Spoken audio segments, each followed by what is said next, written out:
তদ্ভক্তায় নমো নমঃ। ভবামি ন চিরাৎ পার্থ মুই আবেশিত চেত, আমার প্রতি একনিবিষ্ট চিত্ত আবিষ্ট চিত্ত ব্যক্তি, যিনি আমাকে ছাড়া কাউকে জানেন না। এই জগতে অন্য কোন রক্ষাকর্তা আর কেউ আছেন এটা যার বিশ্বাস নেই আমি ছাড়া, তার সব দায়িত্ব আমি নিয়ে নিচ্ছি অর্জুন, চিন্তার কোনো কারণ নেই। ক্ষিপ্রং ভবতি ধর্মাত্মা শস্যচ্ছান্তিমিনি গচ্ছতি কৌন্তে অপ্রতিজানিহি নমে ভক্ত প্রণশ্যতি। আমার ভক্তের বিনাশ নাই অর্জুন, এটা তুমি প্রতিজ্ঞা করে বলো। অর্জুনকে দিয়ে প্রতিজ্ঞা করাতে চাচ্ছেন কেন? ভগবানের কি দায় পড়েছে? অর্জুন বলছেন ঠাকুর তোমার ভক্তের বিনাশ নাই এটা তুমি বলো, আমাকে দিয়ে প্রতিজ্ঞা করাতে চাও কেন তুমি? তখন কৃষ্ণ হাসছেন, তোমাকে দিয়ে প্রতিজ্ঞা করতে চাচ্ছি কেন জানো? আমি তো অনেক সময় প্রতিজ্ঞা করি, কিন্তু কোন কোন ভক্ত আবার এমন বিকে বসেন যার জন্য আমার প্রতিজ্ঞা ছেড়ে দিতে হয়। আমার প্রতিজ্ঞা ফেল করি, সেই জন্য তোমাকে দিয়ে প্রতিজ্ঞা করাতে চাচ্ছি কেন? তুমি যদি প্রতিজ্ঞা করো সেই প্রতিজ্ঞা রক্ষার জন্য আমার চেষ্টা থাকবে, সুতরাং ওটা ইনট্যাক্ট থাকবে, ওটা আর এদিকে নড়চড় হবে না। এই জন্য তোমাকে দিয়ে প্রতিজ্ঞা করাতে চাচ্ছি, তুমি বিবদমান সভায় গিয়ে একবারে ঢাক ঢোল নাগাড়া কানাড়া বাজিয়ে তুমি বলো বিবদমান সভায় আমার ভক্তের বিনাশ নেই। কারণ হচ্ছে কৃষ্ণ প্রতিজ্ঞা করলেন আমি কুরুক্ষেত্র মহাসমরে অস্ত্র ধারণ করব না। এক ভক্ত প্রতিজ্ঞা করলেন আমি তোমাকে অস্ত্র ধারণ করাবই। ইতিহাস তো জানা আছে আপনাদের, হিস্ট্রি রিপিটস ইটসেলফ। পিতামহ ভীষ্মদেব তিনি প্রতিজ্ঞা করলেন আমি তোমাকে অস্ত্র ধারণ করাবই। যুদ্ধ যখন চলছে প্রিয় সখা অর্জুনকে বাণে জর্জরিত করছেন, যিনি প্রতিজ্ঞা করেছেন আমি অর্জুনের সারথিগিরি করব কচুয়ানগিরি করব, তিনি তো কই থাকতে পারলেন না। রথ থেকে লাফিয়ে পড়েছেন নিচে, রথের চাকা খুলে ফেলেছেন, খুলে ভীষ্মদেবকে মারবেন বলে ছুটে যাচ্ছেন তার দিকে। ভীষ্মদেব হাত জোড় করে হাঁটু গড়ে বসে গেছে। ঠাকুর বুঝলাম ভক্তের প্রতিজ্ঞা রক্ষার জন্য তোমার প্রতিজ্ঞা তুমি বিসর্জন দিলে, তা তুমি ভক্তকে ভালোবাসো, এই জন্যই তোমার নাম ভক্তবৎসল, এই জন্যই তোমার নাম আশ্রিত জনপালক, এই জন্যই তোমার নাম বাঞ্ছাকল্পতরু। তো বুঝলাম, ক্ষমা করবো আমার। এইরকম করে ভগবানের প্রতিজ্ঞা অনেক সময় এদিক ওদিক হয়ে যায়, সেই জন্যে অর্জুনকে দিয়ে প্রতিজ্ঞা করাতে চাচ্ছেন তুমি প্রতিজ্ঞা করে বলো নমে ভক্ত প্রণশ্যতি, আমার ভক্তের বিনাশ নেই, তাহলে ওটা ঠিক বজায় থাকবে। সব জিনিসটা তো এরকম। গীতা পাঠ করছিলেন একজন ব্রাহ্মণ অর্জুন মিশ্র, পাঠ করতে করতে উনি কাঁদেন।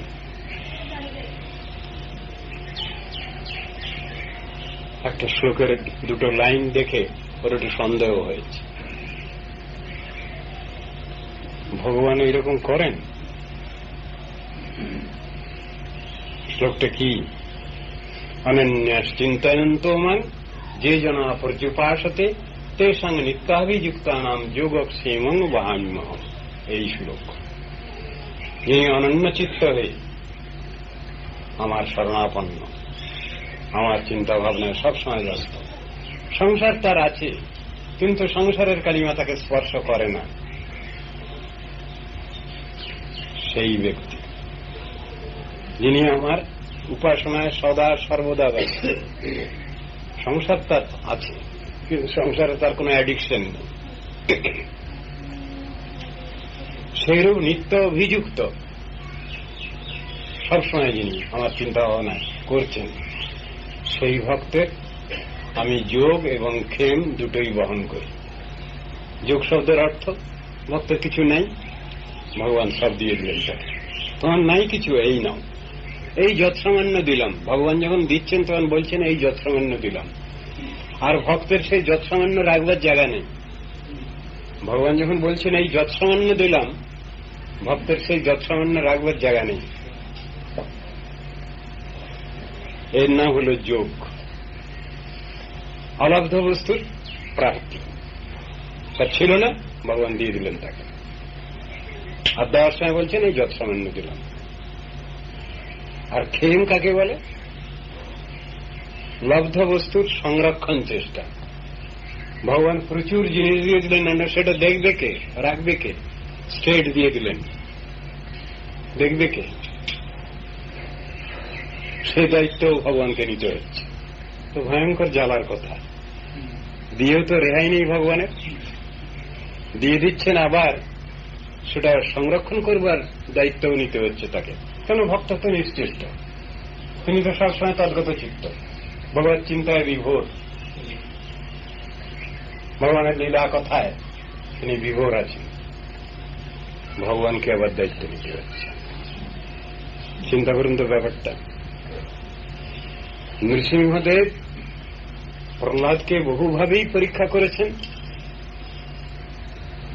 পরীক্ষায় তো পাশ করেছেন প্রহ্লাদ, সেই জন্য না নৃসিংহদেব এসেছেন তাকে রক্ষা করতে। পরীক্ষায় ফেল করা লোকের জন্য কি ভগবান আবির্ভূত হন কোথাও? ভগবান বিশেষ কৃপা দেখান কোথাও? কোথাও না। পরীক্ষায় পাশ করেছেন প্রহ্লাদ। হিরণ্যকশিপুকে সামনেই বধ করেছেন। প্রহ্লাদ হাত জোড় করে দাঁড়িয়ে আছে, তার কাছে কেউ যেতে পারছে না। সমগ্র জগৎ, ত্রিজগৎ এবারে কাঁপছে ভয়তে। দেখা গেল সে সময় তাকে কেউ রক্ষা করতে পারছে, সামাল দিতে পারছে না। ভগবান খুব ক্রুদ্ধ। সে মূর্তি কি উগ্রচণ্ড মূর্তি না নৃসিংহদেবের? ভীষণ মূর্তি। দেবতারা তার সামনে যেতে পারছেন না। লক্ষ্মী ঠাকুরন দাঁড়িয়েছিলেন,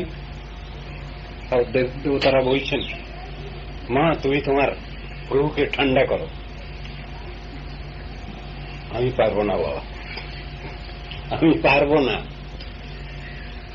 তখন সবাই পরামর্শ করে ঠিক করলেন, যার জন্য ভগবানের এই মূর্তিতে আবির্ভাব তাকেই পাঠানো হোক।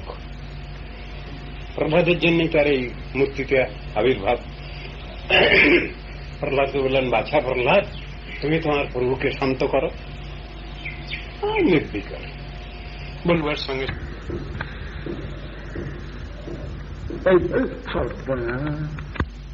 বাচ্চা ছেলে যেমন বাপের কাছে, গার্জিয়ানের কাছে এলে যেমন তার ভিতরে স্নেহ মমতার উদ্রেক হয়, সেই রকম ওকে দুই হাতে তুলে নিয়ে, ওকে তুলে নিয়ে চুম্বন করছেন, নাচিকে মস্তকাগ্রহণ করছেন, এ করছেন। বাবা তোমার জন্যই এত, তোমার কষ্ট দেখে আমি থাকতে পারিনি, তাই আসতে হয়েছে আমাকে। আমি সন্তুষ্ট হয়েছি তোমার ভক্তিতে। আমি এসেছি, আমি যদি ভক্তকে দর্শন দেই, আমার কিছু করণীয় আছে। তোমার আবার কি করণীয় আছে এই জগতে? তুমি তো বলেছ আমার এই জগতে কোনো করণীয় কিছু নাই। গীতার মধ্যে বলেছেন ভগবান, মানুষের কর্তব্য আছে, আমার কোনো কর্তব্য নেই, দায়িত্ব নেই, আমি সবটার অতীত। না আমি জগতে আছি, না আমার জগতে। ভূত ভৃণ্য চভূতস্থ মমাত্ম ভূত ভাবনা। আমি সবটার মধ্যে আছি, কোনটার মধ্যে নেই, আমি কোনটায় সংপৃষ্ট নাই।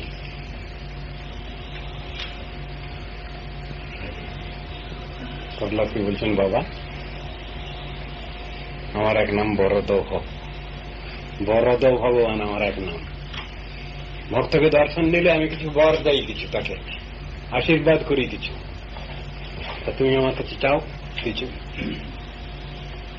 প্রহ্লাদের হয়ে গেছে রাগ। কিরকম লড়াই, ভক্ত ভগবানের লড়াইটা কিরকম দেখুন। প্রহ্লাদ বললেন, ঠাকুর তুমি আমাকে কি পরীক্ষা করছো? আমার পরীক্ষা কি এখনো শেষ হয় নাই? তুমি কি মনে করো আমার পরীক্ষা এখনো শেষ হয়নি? আমি তো পরীক্ষা তোমার কাছে দিয়ে রেখেছি। আবার বলছে তুমি কিছু বর নাও। আমি যাকে প্রভু বলে মেনেছি, আমার প্রভুর কারো কাছে কিছু ডিমান্ড নেই, চাহিদা নেই। আর আমি যদি তোমার সেবক, তোমার সেবকেরও প্রভুর কাছে কোনো ডিমান্ড নেই, চাহিদা নেই। তুমি আমাকে পরীক্ষা করো না। একবার প্রভুর মুখের পরেই শুনিয়ে দিচ্ছেন, নির্ভীক স্নেহবাৎসল্যের ভাবটা ভিতরে বলে দিচ্ছেন, আশাসানো নবৈবৃত্ত স্বামী নর্শিষ আত্মন ন স্বামী ভৃত্তত সম্মিচ্ছঞ্জুরাতি চার্ষিচ। ভগবতী বলছেন যে প্রভু ভৃত্যের কাছ থেকে কিছু চাইতে থাকেন, আমি তাকে প্রভু বলে মানি না। যে সেবক প্রভুর কাছে কিছু ডিমান্ড নিয়ে অগ্রসর হয়, আমি তাকে সেবক বলে মানি না। যস্তু আশিস আশাস্তে নশা ভৃত্ত সবাই বণিক।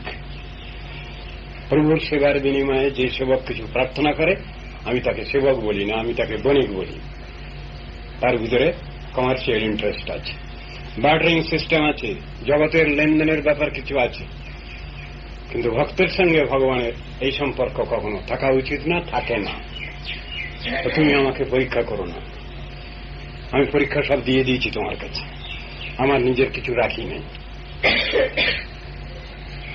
মহা মুশকিলে পড়ে গেলেন প্রভু।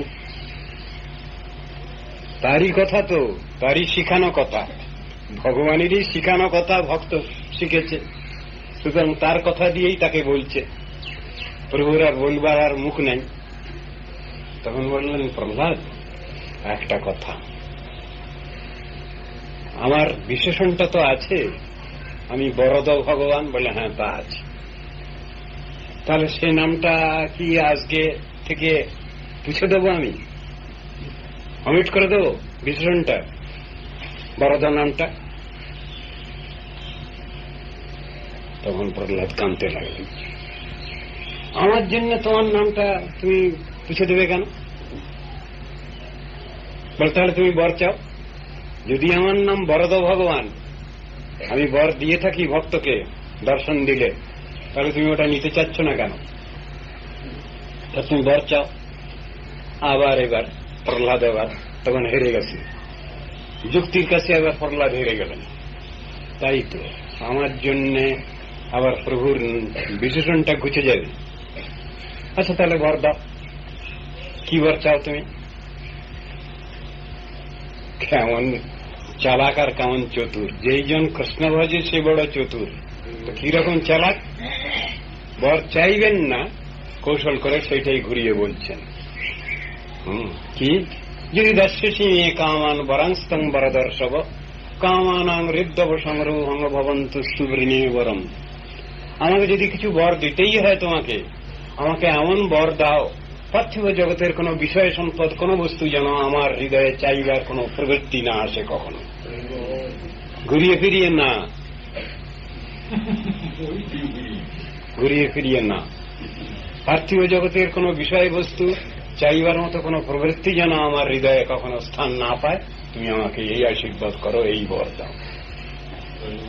প্রহ্লাদ হেরে যাননি, প্রহ্লাদ জিতে গেলেন, কিন্তু ঠাকুর আমার কিন্তু হেরে গেলেন। অগত্যা তাকে বলতে হল তথাস্তু, তাই হোক, let it be so, let it be granted, বলতে হবে। তাহলে ছেলে শিখলো কোথা থেকে? ছেলে তো শিখলো তো গার্জিয়ানের কাছ থেকে, সুপ্রিম গার্জিয়ানের কাছ থেকে তো শিখেছে। সে পড়া দিয়ে দিচ্ছে। ভুলিয়ে দিও, তোমার ভক্তি থেকে আমাকে সরিয়ে দিও না। আমি তোমাকে যে সার করেছি, আমার চিত্ত এদিক ওদিক যেন না হয়। তুমি কেন আমাকে এসব দিয়ে ভুলাবার চেষ্টা করছো? ওসব দিলে পরেই আমি তোমাকে ভুলে যাব। তো তুমি যদি আমার আশ্রয়দাতা, তুমি যদি আমার মঙ্গল বিধাতা, তাহলে কেন ওসব চিন্তা কেন তোমার? তখন ভগবান নৃসিংহদেব বলছেন, আমি যাকে কৃপা করি, দয়া করি, তার তো সব দায়িত্বটাই তো আমার। তুমি বা ওটা ভাবছো কেন? আমি যদি তোমাকে ধন সম্পদ দিয়ে দেই, সাম্রাজ্য লক্ষ্মী দিয়ে দেই, তাতে তোমার তো দুশ্চিন্তার কারণ কি হচ্ছে? আমার ভক্তের তো দুশ্চিন্তা কিছু হয় না। তিনি তো সবটা দিয়েই ভগবানের সেবা করেন, তো তুমি সেটা কেন বলতে পারছো না? সেই ফ্রিনেস তুমি রাখো তোমার হৃদয় অন্তরে। আমি যা দিচ্ছি তাই দিয়ে তুমি ভগবানের সেবা করো, হরিগুরু বৈষ্ণবের সেবা করো তুমি। এইটাই তো বিচার। তুমি আপত্তি করছো কেন হতে? তারপরে যদি আমার অহংকার এসে যায়, আসবে না আশীর্বাদ। যিনি একনিষ্ঠ সেবক তার কখনো অভিমান অহংকার আসতে পারে না, আসে না। যার ভিতরে কিছু কৃত্রিমতা রয়েছে, বানাওটি রয়েছে, তার ভিতরে আসতে পারে। কিন্তু আমার একান্ত ভক্তের কখনোই ওটা হবে না। একই কথা। ধ্রুবের বেলাতেও ঠিক ওই একই রকম কথাই এসছে। কঠোর তপস্যা আরম্ভ করেছেন তিনি। তার মা সেখানে গুরু, শিক্ষাগুরু। বাপের কোলে উঠতে পারেননি, মায়ের কাছে এসে নালিশ দিয়েছেন, বাবা আমাকে কোলে নিলেন না, আমি তোমার দুঃখিনী মা। বাপের কোলে যদি উঠতে হয় তাহলে তুমি পদ্মপলাশ লোচন হরির আরাধনা করো। বেরিয়ে গেল বনে জঙ্গলে, যাকেই দেখে তাকেই জড়িয়ে ধরে। একটা বাঘ দেখেছে, বাঘকে জড়িয়ে ধরেছে গিয়ে, তুমি আমার হরি, শ্রীহরি। একটা ভাল্লুককে দেখেছে, তাকে জড়িয়ে ধরছে, তুমি আমার শ্রীহরি। কেউ হিংসা করছে না। হিংসা যদি কারো ভিতরে না থাকে, সে হিংসিত হবে না, কখনো হয়ও না। কখন কঠোর তপস্যা মধুবনে, ওই মথুরাপুরীর মধ্যেই মাহৌলি বলে জায়গা এখনো আছে, যেখানে ধ্রুব কঠোর তপস্যা করেছেন। কত কষ্ট। নারদ ঋষি প্রায়ই যান ভগবানের কাছে। নারদ ঋষি গেছেন, একদিন ভগবান বলছেন, জগতের সমস্ত লোককে তো তুমি কৃপা করো, এটা তো তোমার স্বভাব, এটা তো সাধুর স্বভাব। তুমি একটা ছেলে কেঁদে কেঁদে মরে যাচ্ছে, একটু তার দিকে তুমি একটু দৃষ্টি দিচ্ছ না কেন? তখন নারদ ঋষি বলছেন, কে বলো না। ভগবানকে জিজ্ঞেস করছেন, কে বলো না, সে লোকটা কে? তাহলে কেন? ধ্রুব এত কঠোর তপস্যা করছে, আর তোমার একটু চিত্তটা একটু হচ্ছে না, দ্রবীভূত হচ্ছে না ওই ছেলেটার জন্য? তা বললো, অত কথা ঘুরিয়ে বলবার দরকার নেই, সোজাসুজি বলো না কি করতে হবে আমাকে। তো যাও, ওকে কৃপা করো, দয়া করো, ওকে মন্ত্র দান করো। নারদ ঋষি এসেছেন, ওকে মন্ত্র দিয়েছেন। কত অক্ষরের মন্ত্র? 10 অক্ষর মন্ত্র। ওং নমো ভগবতে বাসুদেবায়, 12 অক্ষর মন্ত্র। এই মন্ত্র জপ করো ধ্রুব, তোমার সাধনের সিদ্ধি নেবে আসবে। সেই মন্ত্র জপ করতে লাগলেন ধ্রুব। পদ্মপলাশ লোচন শ্রীহরি এসে হাজির সামনে। ধ্রুব চোখ খোলো, খুলেই দেখেন ভগবান সামনে। ঠোঁট দুটো কাঁপছে, কিছু স্তব স্তুতি করতে যাবেন, কিন্তু বাচ্চা তো লেখাপড়া শেখেনি, স্তব স্তুতি কি করে করবে? ঠোঁট দুটো নড়ছে শুধু। ভগবান বুঝতে চাইলেন, বুঝলেন যে বাচ্চা কিছু বলতে চায়। শঙ্খ চক্র গদা পদ্মধারী ভগবান শ্রীহরি, এর প্রত্যেকটা সিম্বলের অর্থ আছে। ভগবানের হাতে যে শঙ্খ চক্র গদা পদ্ম আছে, প্রত্যেকটা সিম্বলের অর্থ আছে। শঙ্খ আছে ভগবানের হাতে, সেই শঙ্খ ধ্রুবের কপালে ঠেকিয়ে দিলেন। শঙ্খ মানে বৈদিক জ্ঞান। ওই কপালে শঙ্খ ঠেকিয়ে দেওয়ার সঙ্গে সঙ্গে বেদ, বেদান্ত, উপনিষদ, শাস্ত্র আলোচনার যত এই জ্ঞান ভান্ডার সব ঢুকে গেল ওর মধ্যে, সব লেখাপড়া হয়ে গেছে। ও কখন না শিখলেও ভগবানের কৃপাতেই সব হয়ে গেল। ধ্রুব একবারে সংস্কৃত শ্লোক বলে স্তব স্তুতি করে যাচ্ছে। স্তবের মধ্যে আছে স্থানাতি তপসি স্থিত ত্বং প্রাপ্তবান দেবমনীন্দ্রগুচ্ছম কাচং বিচিন্ননপি দিব্যরত্নম স্বামীন কৃতার্থস্মি বরং ন যাচি। সেখানেও ভগবান বলেছেন তুমি বর প্রার্থনা করো। উত্তর দিয়ে যাচ্ছেন, স্তবের মধ্যেই বলে যাচ্ছেন স্থানাবিলাসী তপসি স্থিত। তুমি আমাকে বলছো কিছু বর চাও, একথা ঠিক। আমি সকাম ভাবেই তোমার কাছে এসেছিলাম। সকাম ভাব মানে আমি বাপের কোলে উঠতে গেছি, বাবা আমাকে কোলে নেননি। ধ্রুব আর উত্তম দুই ভাই, বিমাতার ছেলে হল উত্তম। বাবা আমাকে কোলে নেননি, কিন্তু রাজা কিন্তু হবে ধ্রুব, বড় ছেলে। বাবা আমাকে কোলে নেননি। ক্ষত্রিয়ের বাচ্চা আমি, ভীষণ মানি, অভিমানী আমি। বাবা কোলে নিলেন না। মার কাছে এসে কান্নাকাটি করলাম। মা বলল, পদ্মপলাশ রচন শ্রীহরির আরাধনা কর, তাহলে তোর সব লাভ হবে। মায়ের কথা শুনে আমি এসেছি। আমি সত্যিই বলছি, বাপের কোলে উঠব, সাম্রাজ্যের অধিকার পাব, এই জন্যই তোমাকে আমি প্রথম ডেকেছি। ত্বং প্রাপ্তবান দেবমনীন্দ্র গুজ্জম। কিন্তু চেয়েছিলাম সামান্য বস্তু, বুঝতে পারিনি তো, তুচ্ছ বিষয় চেয়েছি তো তোমার কাছে। ত্বং প্রাপ্তবান দেবমনীন্দ্র গুজ্জম, কিন্তু পেয়ে গেছি তোমাকে, দেবমনীন্দ্র বাঞ্ছিত ধন তোমাকে পেয়ে গেছি আমি হাতের মুঠোর মধ্যে। বাচ্চা ছেলেগুলো কি করে, সমুদ্রের ধারে সব রং বেরঙের সব ঝিনুক পাওয়া যায়, সেইগুলো গিয়ে সমুদ্রের ধারে কুড়াতে থাকে।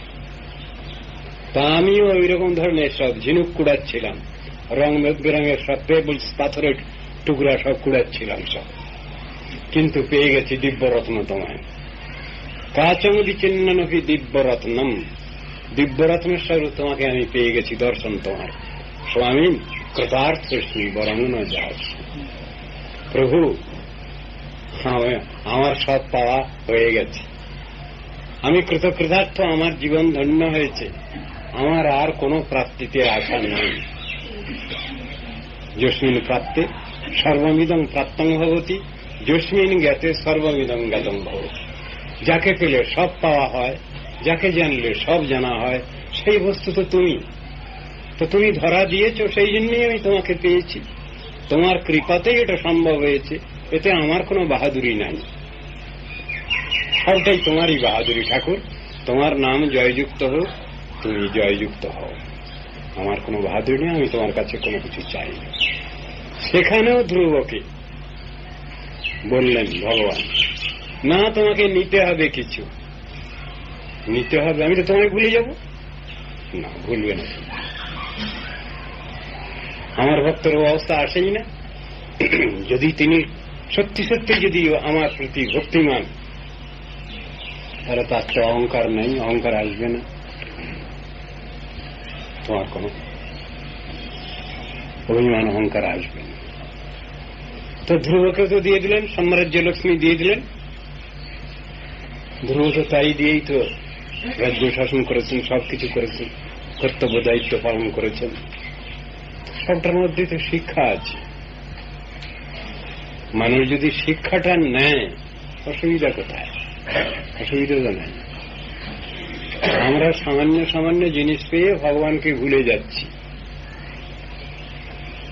আর সাম্রাজ্য লক্ষ্মী যিনি দিয়ে দিচ্ছেন, তার পক্ষে কিছুই না। ভগবান যখন দিচ্ছেন তখন বলছেন, এই না যত সামান্য জিনিস তোমায় দিলাম। আছে না ওই ইয়েতে, ওই কৃষ্ণ সুদামা উপাখ্যানের মধ্যে, ভিক্ষা জুটছে না, খাওয়া জুটছে না, ঠাকুরের ভোগ হচ্ছে না, এমনই অবস্থা।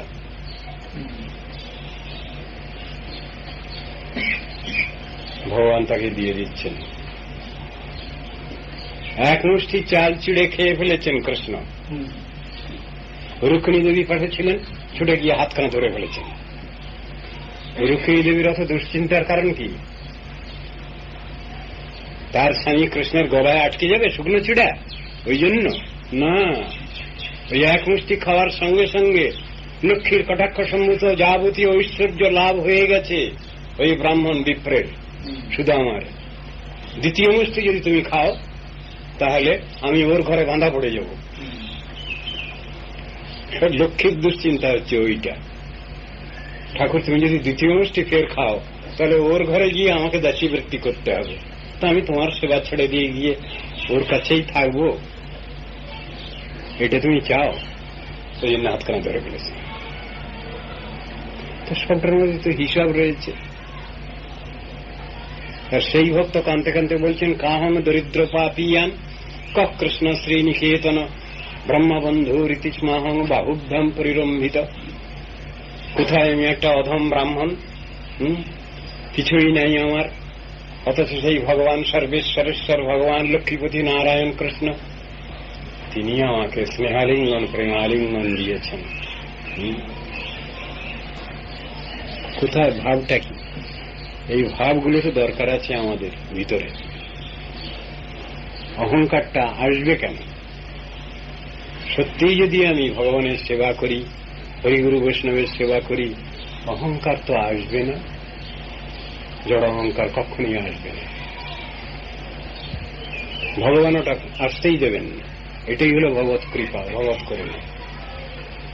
আমাদের গৌড়ীয় বৈষ্ণব সাহিত্যের মধ্যে, বিচারের মধ্যে একটা কথা শোনা যায় প্রায়, যার পয়সা কড়ি খুব প্রচুর বাড়ে তাকে কি বলা হয়? ওই ব্যক্তি নামাপরাধী। এ কথাটা আপনারা শুনে থাকবেন। নামাপরাধ করলে বহু টাকা পয়সা, অতুল ঐশ্বর্যের মালিক হওয়া যায়। হ্যাঁ, অনর্থ এসে যায়, ধরাকে সারা জ্ঞান হয়, গুরু বৈষ্ণবকে গুরু বৈষ্ণব বলে মানতে ইচ্ছা করে না, আত্মম্ভরিতা এসে যায়, লাভ পূজা প্রতিষ্ঠা এসে যায়, ঈর্ষা হিংসা মাৎসর্য বেড়ে যায়। খুব খারাপ জিনিস। কোন ভক্তের তো এরকম থাকবে না। ভক্ত তো নিরভিমান। ভগবান তো দর্পহারী মধুসূদন, তিনি তো কারো দর্প রাখেন না। চালাকি করতে গিয়েছিল ইন্দ্রদেব, শাসন করলেন তাকে, বেশি ফাজলামি করো না, চালাকি করো না, তাকে শাসন করলেন শেষ কাদায়। হাত জোড় করতে হয়েছে ইন্দ্রদেবকে, নিজে যেতে পারেননি, সুরভিকে অগ্রে করে নিয়ে যেতে হয়েছে, মানে এ করার জন্য। পাশাপাশি গার্জিয়ানকে নিয়ে যেতে হয়েছে উপরওয়ালা। সব জিনিসের মধ্যে তো শিক্ষা আছে। আমরা কেন দাম্ভিকতা নিয়ে চলি? অহংকার কেন আমাদের ভিতরে আসবে? যেইজন কৃষ্ণ ভজে সে বড় চতুর, এটা ভজন চাতুর্য। সেখানে তো প্রাকৃতিক জগতের অভিমান অহংকার নাই। নিরভিমান নিরহংকার ভাবই হল হরিভজনের ঠিক ঠিক লক্ষণ। সেখানে অভিমান থাকবে না, অহংকার থাকবে না। আর मैंने किया है सब कुछ, এসব আমি করেছি। এই মঠ মন্দির এত 35 লাখ টাকা, 40 লাখ টাকা, আর এক জায়গায় 60 লাখ টাকা, 50 লাখ টাকা খরচ করেছি। আরে मैंने किया है, तुम लोग थोड़ा ही किया है। এটা হরিভজনের লক্ষণ, এটা আত্মম্ভরিতা। যা কিছু দেখছেন আমার গুরুদেব করেছেন, ভগবানের শুভেচ্ছা সুহাসিদবাদে এটা হয়েছে, এটা বললে পরে সেখানে রেহাই, ভগবান ক্ষমা করে দেবেন সেখানে। হ্যাঁ, ও তো আমার খায় আমার পরে, ও তো ওর গুরুর খায় গুরুর পরে বলছে, কই ওর তো অহংকার নেই, সেটা ভগবানের আশীর্বাদ থাকে সেখানে। তো সব জিনিসটার মধ্যেই তো এইভাবেই শিক্ষা আছে। সেই শিক্ষাটা আমরা নিতে পারছি করি? সে শিক্ষা নিতে পারলে তো হয়। আকবর বাদশাহ, যুদ্ধ হচ্ছে, রাজপুত সৈন্যদের সঙ্গে। ও বইখানা তোমরা পড়েছ কিনা? বইখানার নাম হল টেলস অফ রাজপুত শিভ্যালরি। পড়েনি? এই বইখানা লেখা হয়েছে উইলিয়াম জেমস টড, তিনি ফরেনের লোক। তিনি ভারতে এসেছিলেন, ঐতিহাসিক একজন নাম করা। তিনি শেষ জীবনই কাটিয়ে গেলেন এতে, ভারতে এবং ওই এতে রাজপুতনায়। তার লেখা বই ছিল টডস annals and antiquities of Rajasthan, বইখানার নাম। সেই বইখানা থেকে এই বইটা লেখা হয়েছে, টেলস অব রাজপুত শিভ্যালরি। তার ভিতরে পড়েছিলাম যুদ্ধ হচ্ছে হলদিঘাটে, আর ওদিকে মেওয়ার স্টেটে যুদ্ধ হচ্ছে। রাজপুত সৈন্যরা সব কাতারে কাতারে মারা যাচ্ছে, সব মোগল সৈন্যও মারা যাচ্ছে অনেক। যুদ্ধের জয় হয়েছে, যুদ্ধে আকবরের এসে জাহাপনা বিজয় আপকাই है।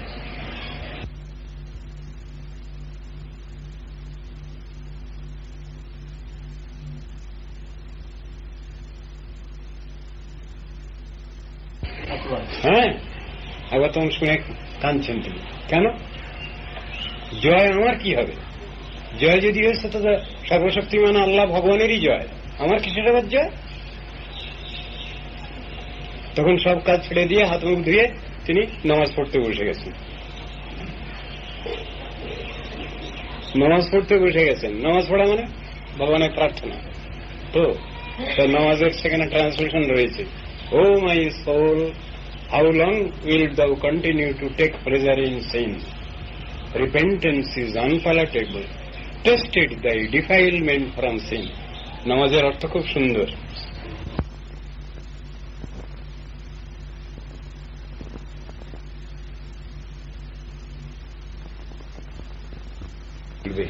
কখনো দেমাকি হয়েও না, অহংকারী হয়েও না। অহংকার পতনের মূল। ভগবানের করুণা কৃপা সবটাতে উপলব্ধি করার চেষ্টা করো।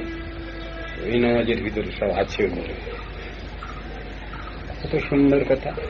যুদ্ধে জয় হয়েছে, তখন বলছেন ও লর্ড, ভিক্টরি ইজ ডাইন।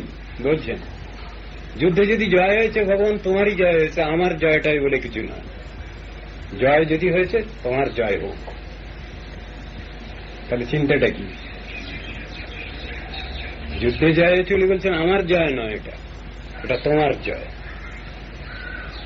তাহলে ভগবত ভক্ত তিনি তো ওই কথাই বলবেন। তিনি তো আমার জয় হয়েছে বলবেন না কখনো, আমার বাহাদুরি এ কথা তিনি কখনো মুখে উচ্চারণ করবেন না। ওটা জড় অহংকার। ওটা সবটার মধ্যে তো শিক্ষা আছে। এই শিক্ষাগুলো আমরা ভুলে যাচ্ছি আজকাল, আর সব ভুলিয়ে দিচ্ছে। এই সংসারে আমাদের যে চারটে অহংকার আছে না, এই অহংকারের সব শেষ। চারটে অহংকার কি বলতে হয়, শাস্ত্রে বুঝানো আছে, আমাদেরও বলতে হয় কথা বলতে গেলে। কি? জন্ম, ঐশ্বর্য, শ্রুত, শ্রী। এই চারটে জিনিস। জন্মের অহংকার। আমি খুব ব্রাহ্মণ ঘরে, ক্ষত্রিয় কায়স্থ ঘরে জন্মগ্রহণ করেছি, খুব বাহাদুর, কাজ কিছু করি না। ব্রাহ্মণ কুলে জন্মগ্রহণ করেছি আমি। ব্রাহ্মণের কর্তব্য আছে। কি কর্তব্য? তার তো ডিউটি আছে সকলেরই। ব্রাহ্মণ, ক্ষত্রিয়, বৈশ্য, শূদ্র প্রত্যেকেরই ষষ্ঠ ডিউটি, কর্তব্য আছে। তো ব্রাহ্মণের কর্তব্য কি? তিলকং যজ্ঞসূত্রঞ্চ ত্রিসন্ধ্যা বিষ্ণু পূজনম গায়ত্রাদি জপ নিত্যম এতদ ব্রাহ্মণ লক্ষণম। এই হল ব্রাহ্মণের লক্ষণ। তার কপালে ঊর্ধ্বপুণ্ড তিলক থাকবে। এই ত্রিপুণ্ড নয়, ঊর্ধ্বপুণ্ড তিলক থাকবে ব্রাহ্মণের কপালে। যজ্ঞসূত্র থাকবে। আর দূর সূত্র কি আছে?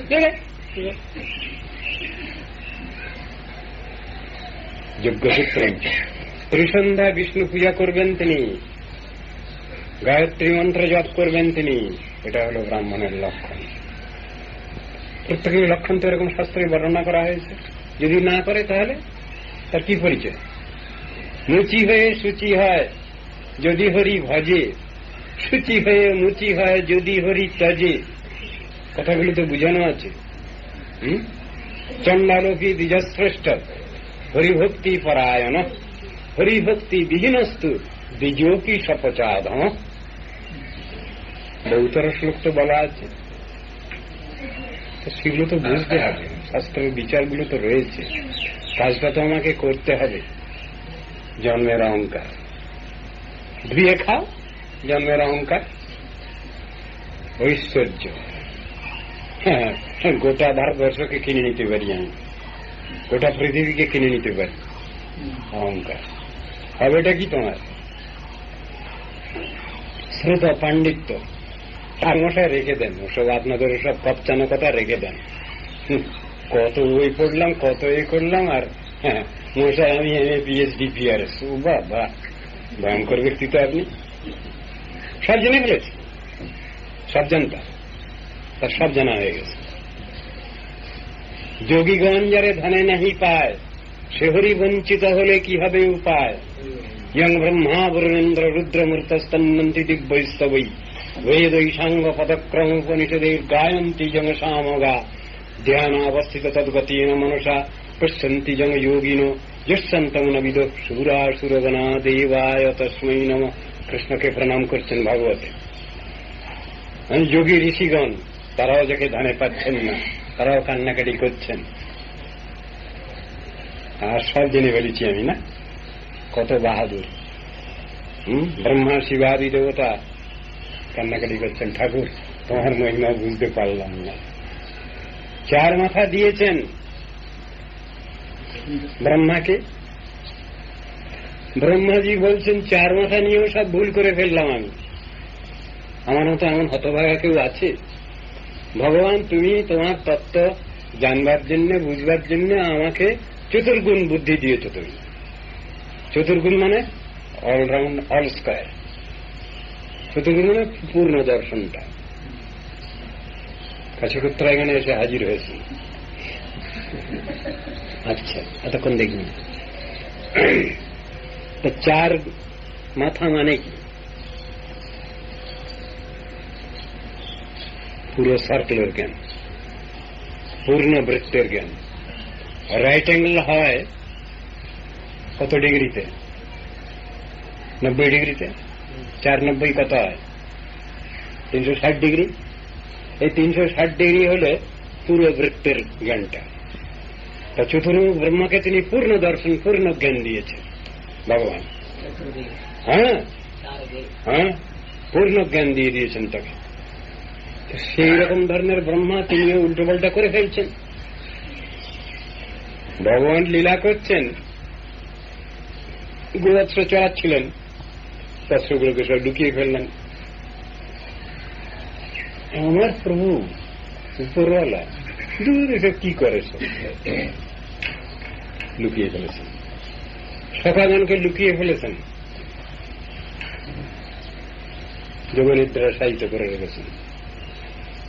ভগবান দেখলেন, ব্রহ্মা তোমার খুব ফটফটানি না, চালাকি। যত সংখ্যক গোবৎস ছিল সব নিজে হয়ে গেছেন, যত সংখ্যক সখা ছিলেন সব নিজেই হয়ে গেছেন। হয়ে গিয়ে যে যার গোয়ালে ঢুকে পড়েছেন, যে যার ঘরে ঢুকে পড়েছেন। 1 বছর ধরে লীলা চলছে। 365 দিনে বছর, তো মাত্র 4-5 দিন বাকি আছে। বলদেব জিজ্ঞাসা করছেন একদিন কৃষ্ণকে, ভাই কি ব্যাপার বলতো? তোমার মায়া যদি হয় তাহলে তাতে তো আমি বিভ্রান্ত হব না। কি ঘটছে সব দেখছি অদ্ভুত। এতদিন দেখতাম ব্রজবাসী যারা, তারা সব তো কৃষ্ণকেই বেশি ভালোবাসত। এখন দেখছি তাদের নিজেদের ছেলের প্রতি ভয়ানক টান। সব গাভী, এরা কৃষ্ণকেই ভালোবাসত। এখন দেখছি তাদের বৎসের প্রতি ভয়ঙ্কর টান। কি ব্যাপার? কৃষ্ণ একটু হাসলেন। দাদা, তাহলে বুঝতে পেরেছ না? একদিন তো তুমি জানোনি আমার সঙ্গে, সেই দিন ব্রহ্মা চালাকি করেছে আমার সঙ্গে। আমার গোবৎস, আমার সখা সব লুকিয়ে ফেলেছে। তো আমি তো সব হয়েছি এসব, বুঝতে পারছো না তুমি? বলে হ্যাঁ, তা তো আমি একটু বুঝতে পারছি। বলে আমি সব সখা হয়ে সব ঘরে ঘরে ঢুকে গেছি, ব্রজবাসীদের গোপীগণের ঘরে ঢুকে গেছি, আর আমি গোবৎস হয়ে সব গোয়াল ঘরে ঢুকে গেছি। সেই জন্যই তো ওদের টানটা বেড়েছে। বুঝলাম। সব জিনিস তো এইরকম। ব্রহ্মা পরে ক্ষমা চাইছেন। নূতন সেক্ট কোথা থেকে এলো? আমি তো সব তাদের তো ঘুম পাড়িয়ে রেখেছি। গিয়ে দেখলাম সেখানে তারা ঘুমিয়ে আছে। ভয়ঙ্কর ব্যাপার, অপরাধ করে ফেলেছি। কান্নাকাটি, নাক্কানমালা ভগবান কাছে বলছেন, সব তো দিয়েছিলে ঠাকুর, তথাপি তে দেব পদাম্বুজদ্দয়া প্রসাদ লেশানুগৃহীত এবহি জানাতি তত্ত্বং ভগবান হিম্ন ন চন্নয় কোপি চিরং বিচ্ছিন্ন জানন্ত এব জানন্ত কিং ভোক্তা নমে প্রভু মনসো বপুষো বাচো বৈভবং তব গোচরণ। কায় মনোবাক্যে আমি তোমার লীলা বুঝতে পারি নাই ঠাকুর, ক্ষমা করো। বাচ্চা ছেলে অনেক দুষ্টুমি করে, অন্যায় করে ফেলে গার্জিয়ানের কাছে, আমি ওরকম করে ফেলেছি, আমাকে ক্ষমা করো।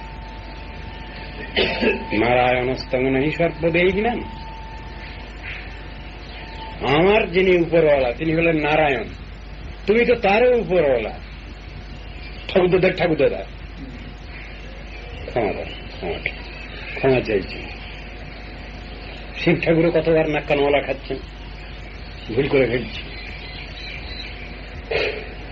এই তত্ত্ব দর্শন এইরকম।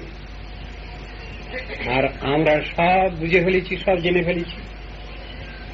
আমাদের কত অহংকার, সব জনতার দল। আর রূপগৌরব, এটা তো মায়েরা একটু বোঝেন বোধহয়। যার রূপ একটু আছে, একটু কালো লোক হলে বা নাকটা একটু চ্যাপটা হলে, এ হলে খেঁদি কোথাকার, তেলে ভূত কোথাকার, অহংকার। এই চারটে জিনিসের দ্বারা কখনো ভগবানকে পাওয়া যায় না। বাধা, ভগবত সাধন ভজনে বাধা। আরো কিছু বাধা আছে, শুনুন। ভ্রম, প্রমাদ, করণাপটক, বিপ্রলিপ্স, এই আরো চারটে দোষ আছে বদ্ধজীবের। বদ্ধজীব মাত্রই থাকে। ভ্রম মানে এক বস্তুকে আরেক বস্তু বলে মনে করা। রজ্জুতে সর্প ভ্রম, সর্পে রজ্জু ভ্রম। অন্ধকার রাস্তায় যাচ্ছি, একটা সাপ পড়ে রয়েছে রাস্তায়, যেই পা দিয়ে দিলাম কামড়ে দিল আমাকে, মৃত্যু হলো না, হয়তো অনেক কষ্ট। আবার কখনো উল্টোটা হচ্ছে, একটা রশি পড়ে আছে, আমি সাপ সাপ করে চিৎকার করে উঠছি, লাইট এনে দেখা গেল একটা রশি পড়ে আছে, একটা দড়ি পড়ে আছে। দুরকম ভুলই হচ্ছে। বস্তুতে অবস্তব জ্ঞান, অবস্থিত বস্তব জ্ঞান, এই ভুল হচ্ছে আমাদের সবসময়। প্রমাদ, প্রমাদ কাকে বলি? নামেতে অনবধান হয় অপরাধ, তাহাকে পুরাণ কর্তা বলেন প্রমাদ। অনবধান, হরিনাম করছি, করতে করতে মনটা বম্বে, দিল্লি, মাদ্রাস একবার ঘুরে চলে এলো, বা পইতে ধরে আন্নিক করতে বসেছি, দুনিয়াটা একবার ঘুরে চলে এলো, আর রাশিয়া আমেরিকাটিকে ঘুরে টুরে চলে এলো একবার। পইতে কিন্তু ধরাই আছে হাতে। একে বলে প্রমাদ, অনবধান, অন্য মনস্ক স্বভাব, ইনঅ্যাটেন্টিভনেস, মধ্যজীবের স্বভাব। তারপরে তৃতীয় দোষ হল করণাপটক, মানে ইন্দ্রিয়ের অপটুতা। চোখ আছে, তার একটা রেঞ্জ রয়েছে, সে রেঞ্জের বাইরে কিছু দেখতে পায় না। কান আছে, তার একটা রেঞ্জ আছে, সে রেঞ্জের বাইরে কিছু সে শুনতে পায় না। আমাদের যেসব ইন্দ্রিয় বৃত্তি আছে, এই সবগুলোই defective. All this are defective organs. তো এই নিয়ে কি করব? বাহাদুরি তো খুব, সব জেনে নিচ্ছি, সব বুঝে নিচ্ছি, কিন্তু জিনিসকে যা আছে সম্বল সব ডিফেক্টিভ, যন্ত্রগুলো সবই ডিফেক্টিভ। অত ফটাং ফটাং বাহাদুরি কিসে? ভগবানের এক নাম হলো ঋষিকেশ, তাই না? মানে কি? ঋষিকা মানে হলো ইন্দ্রিয়, ইন্দ্রিয় বৃত্তি, আর ঈশ্বর তার উপরওয়ালা মালিক। তা ভগবানের নাম ঋষিকেশ কেন হলো তাহলে? অপ্রাকৃত ইন্দ্রিয়াধিপতি ভগবান। তার থেকেই অর্গানগুলো আমরা পেয়েছি। এই চক্ষু, কর্ণনাসিকা, জিহ্বা, ত্বক, বাক, পানি, পাদ, বায়ু, উপস্থ, মন, বুদ্ধি, অহংকার সব ওইখান থেকেই এসেছে, জেনারেটেড। কিন্তু কাজের বেলায় তাকে ফাঁকি দেয়, কলা দেখায়। তুমি তো সবটার মালিক, উপরওয়ালা, সেই জন্য তার নাম ঋষিকেশ। ওই যে গীতার মধ্যে আছে, স্থানে ঋষিকেশ তব প্রকৃতিয়া।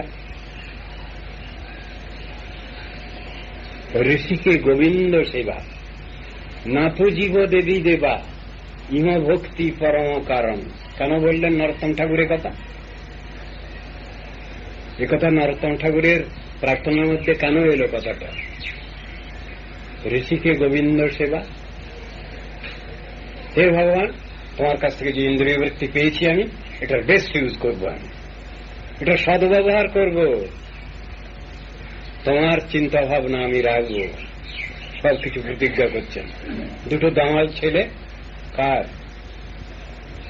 কুবেরের, নলকুয়ার মণিগ্রীব, এই দুই দামাল ছেলে কোমরে দড়ি বেঁধে দিয়েছেন। টানতে টানতে টানতে টানতে গিয়ে জঙ্গলার্জুন বৃক্ষতে বাদিয়ে দিয়ে টান মারলেন। ঝড় নেই, কিছু নেই, মড়মড় করে পড়ল, দুপুরে পড়ল। সেইখানে ভগবানের পাদস্পর্শ পেয়ে নলকুবের এবং মণিগ্রীব যে হয়েছিল জঙ্গলার্জুন বৃক্ষরূপে, মূর্তি ধারণ করে স্তব স্থিতি করছে।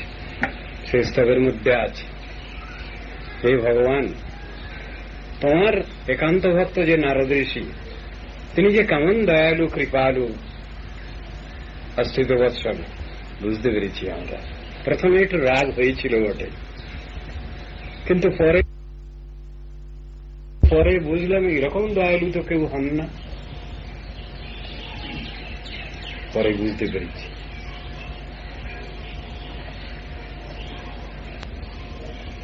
আমরা প্রতিজ্ঞা করছি, ডিক্লারেশন দিচ্ছে তখন, মালিকের কাছে ডিক্লারেশন দিচ্ছে তখন তারা দুজনে। লোকটা কি? শির নিবাস জগৎ প্রণামে দৃষ্টি শতাং দর্শনেস্তু ভবত্তনূনম। মাথাটা দিয়েছ ভগবান তোমার শ্রীপাদ পদ্মে, তোমার ভক্তের শ্রীচরণে অবনত থাকল। কান দিয়েছ তোমার কথা গুণগানেতে নিযুক্ত করলাম। শ্রবণ দিয়েছ তোমার শ্রীমূর্তি দর্শনে নিযুক্ত করলাম। সবগুলো বলে যাচ্ছে। মনস্তব পাদয় উর্ণ, সবটা খুব সুন্দর ওখানে বলছেন। কৃষ্ণ তখন হাসছেন তাকিয়ে তাকিয়ে। বালগোপাল তখনও টানছে, সেই উদুখল উখলিটা তখনও টানছে, উখলিটা তখনও টানছে। তারপরে তিনি বলছেন, হ্যাঁ, প্রথমে আমার ভক্ত নারদ ঋষির পরে তোমরা একটু অসন্তুষ্ট হয়েছিলে, সেটা বুঝতে পেরেছি আমি, কিন্তু এখন তোমাদের ভুল ভেঙে গেছে না? হ্যাঁ, এখন বুঝলাম যে তোমার ভক্তই আমাদের একমাত্র রক্ষা করবে, সেটা বুঝে গেছি। আমাদের সব দোষ ত্রুটি ক্ষমা করো। আর আমরা কি করব? অনুমতি করো, কি করব আমরা? তখন বলছেন, তোমরা এখন স্বর্গে যাও, কিন্তু আমার প্রতি তোমাদের যে প্রেমাঙ্কুর উৎপন্ন হয়েছে, এটা কখনোই নষ্ট হওয়ার নয়। ভগবানে যার প্রেমাঙ্কুর উৎপন্ন হয়েছে, তার কি এই স্বর্গ লাভ হয়? প্রাকৃত স্বর্গ, বৈকুণ্ঠ গতি ভগবান পাঠিয়ে দেবেন সেখানে। ধনকুবেরের ছেলে যাওয়ার কথা, তাদের স্বর্গে টর্গে যাওয়ার কথা, কিন্তু যাচ্ছেন না তো সেখানে। উত্তরের সঙ্গে দিশি বলা আছে, উত্তরের দিক। উত্তরের দিক কোনটা? কম্প্রেসর কাটা উত্তরের দিকে থাকে না? কম্প্রেসর কাটা কোন দিকে থাকে? উত্তর দিকে থাকে না? নর্থ সবসময়। মেরিনার্স কম্পাস কাটাটা উত্তরে থাকে সবসময়। ওই দিকে নাবিকগণ সব দিক ঠিক করে সমুদ্রে। তো উত্তরের সঙ্গে দিশি কেন বলা আছে ভাগবতে? উত্তর দিকে গেল তারা, বৈকুণ্ঠে যাওয়ার পথ উত্তর দিক, উত্তরাখণ্ড, উত্তরামার্গ। না, স্বর্গে যাবে কেন? স্বর্গ তো দুদিনের ব্যাপার। এই যারা এই সংসারে কাজ টাজ করে, কিছু পুণ্যি টুণ্যি করে, তার ফলে তারা স্বর্গে যায়। এইদিন স্বর্গ কেন, ব্রহ্মলোক পর্যন্ত। ভূলোকে বাস করছি আমরা, এর উপরে হলো ভূবলোক। ভূবলোক মানে পিতৃলোক। থার্ড ডাইমেনশনে হলো স্বর্লোক, স্বর্গ। তারপরে মহাজন তপ সত্য। এই সত্য লোক হল আমাদের ব্রহ্মার সিট। লোকপিতামহ ব্রহ্মার স্থান হল সত্যলোক। তিনি ওইখানে থেকে 14 ভুবনকে কন্ট্রোল করছেন। ভূর ভুবস্বর মহাজন তপ সত্য তল অতল নিতল সুতল তলতল রসাতল সাতল, এই 14 ভুবনকে কন্ট্রোল করছেন। তারপরে বিরজা, যেখানে প্রকৃতির সৃষ্টি 17 গুণ সাম্যাবস্থা লাভ করেছে। তারপরে বৈকুণ্ঠ লোক। বৈকুণ্ঠের মধ্যে আবার উন্নততম প্রকোষ্ঠ। যারা রাধা গোবিন্দের সেবা যারা করেন, তারা রাধা গোবিন্দের সাক্ষাৎ সেবা পেয়ে যান। কথা লেখা আছে শাস্ত্র, কিন্তু অধিকার অনুসারে। সকলের অধিকার সমান না। শান্তদাস্য সূক্ষ্ম বাৎসল্য মধুর, এই সব রসে সকলের সমান অধিকার নাই, হবে না। মূলেতে জীবাত্মার স্বরূপে যার যে রস আছে, সেই রস সর্বোত্তম। কথা হল এই, একজন শান্ত রসের সেবক তিনি কখনো ডাইভার্টেড হবেন না দাস্য রসে।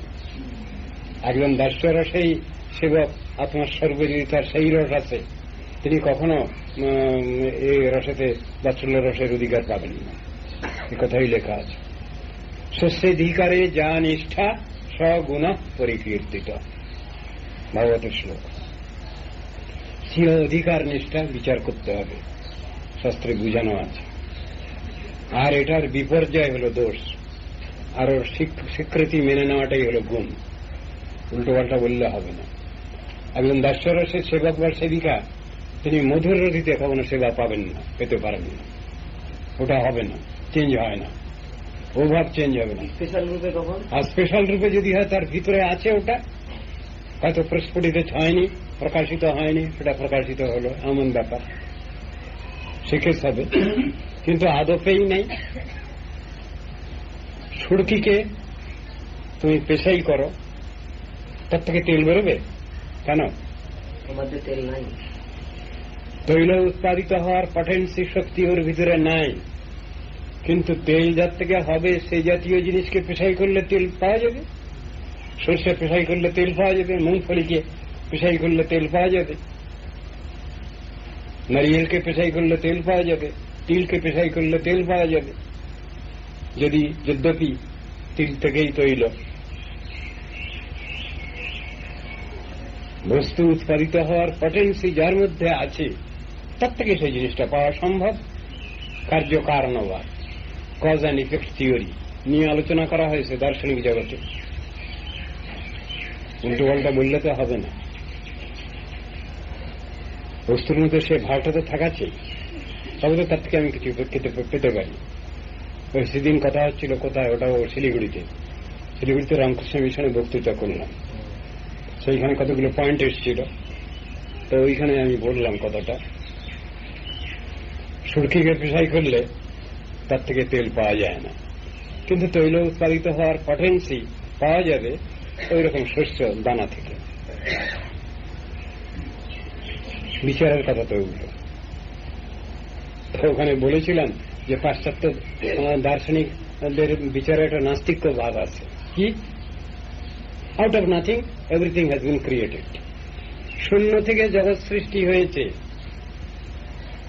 যারা ফিলোসফি পড়ছে, দর্শন, এইসবগুলো শিখানো হচ্ছে আজকাল, বাজে কথা। শূন্য থেকে জগৎ সৃষ্টি হয়নি। Out of something something has been created. এটা হল সত্য কথা, বাস্তব দর্শন। আমি ওই জিনিসটা খুঁজতে খুঁজতে দেখলাম কি, অক্সফোর্ড ডিকশনারি চেম্বার্সের মধ্যে পেলাম গীতার শ্লোকের কোটেশন। না শত বিদ্যতে ভাবো না ভাবো বিদ্যতে শত। ওই শ্লোক পেলাম, আমাদের বারে তো আচ্ছা বিচার নিয়েছে। ইংরেজির নাম করা ভোকাবুলারি তার মধ্যে এসে গেছে বিচারটা, আর বেশ সুন্দর দিয়েছে। সেখানে দিয়েছে out of something something comes, out of nothing everything has been created. একটা বাজে কথা, একটা অযৌক্তিক কথা। সেটা প্রমাণ দিয়েছে গীতার ওই শ্লোক, না শত বিদ্যতে ভাব। আর সত্যি তত্ত্ব দর্শনে তাই। তার মানে পজিটিভ সামথিং থেকে জগৎ সৃষ্টি হয়েছে, নেগেটিভ থেকে জগৎ সৃষ্টি হয়নি, পজিটিভ থেকে। আর সেই কথা গীতা ভাগবতের মধ্যে সব জায়গায় লেখা আছে, প্রমাণ করতে পারা যায়। মাকিজি মেনশন দোজ শ্লোকস।